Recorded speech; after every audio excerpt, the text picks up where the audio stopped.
We began our series about the investigation into Cedar Point housing 2 weeks ago. Those stories include 27 reports of sexual assaults in the employee housing in 5 seasons. Tonight, we continue our series, and you'll hear from a woman who claims she was raped almost 30 years ago at the dorms. Here's Kaylee Marentat. We're going to call this woman Annie. She spoke with us anonymously, wanting to keep her family out of the spotlight. She says she's upset with Cedar Point that 28 years later, and concerns about sexual assaults are still going unheard. It was so fun up until August 5th. It was 1994. Annie was working at Cedar Point and living in employee housing and met a guy who also worked there. He asked me to come over to his dorm. We were playing a drinking game, like Uno. He was on me. He was taking off my clothes. He wouldn't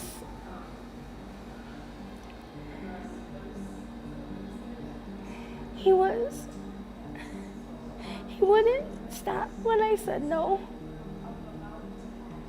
Annie says she went to park managers to try and learn more about the guy who raped her, but claims they wouldn't give her that information. I did go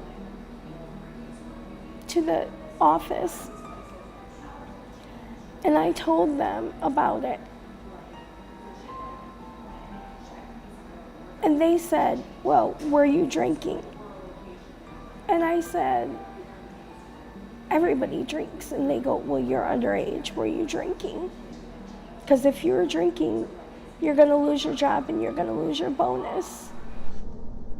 Annie went home for a few weeks, confused on what to do next.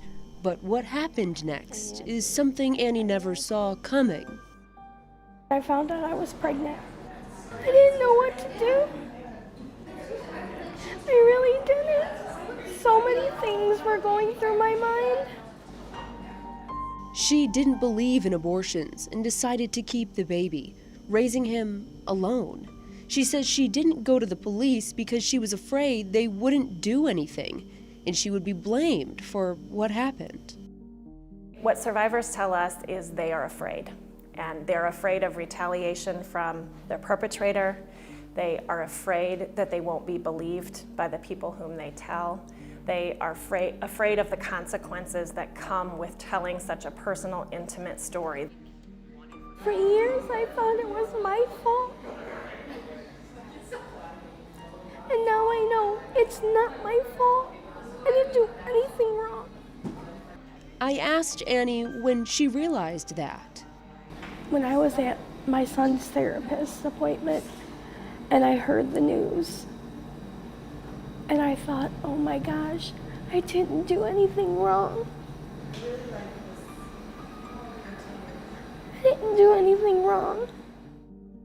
The news of our investigation, bringing to light that dozens of Cedar Point employees have endured the same trauma.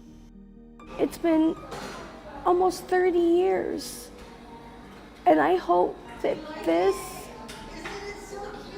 right now helps other women come out. Annie says a weight was lifted off her shoulders when she found out she wasn't the only one, but with that came anger. They're still putting kids in danger, and they're still not doing anything to change it. And I have living proof of what happened to me. To try and confirm Annie's claims, we spoke with her roommate that summer and best friend. She confirmed many of the details of Annie's account.